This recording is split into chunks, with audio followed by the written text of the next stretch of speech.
Nagbibiro lamang ang Pangulo nang inarawan ko na may shake-up sa loob ng kanyang gabinete. Ito ang naging depensa ng Malacanang at nindigang nananatiling matatag ang administrasyon sa kabilang ng nakaraang pagbibitiw ng dalawang kalihim na idinawit sa isyu ng budget insertions. May balita si Alvin Pelobelli.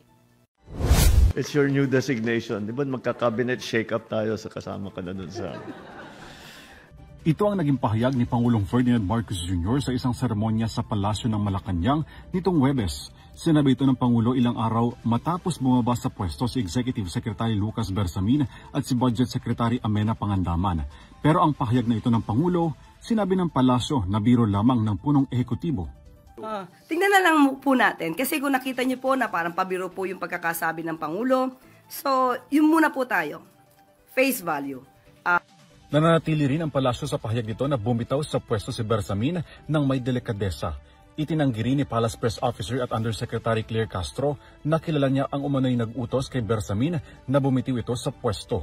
Hindi ko po masasabi kung sino po nagpatanggal sa kanya. Binanggit ko po kanina na hindi ko po alam kung sinong kausap niya.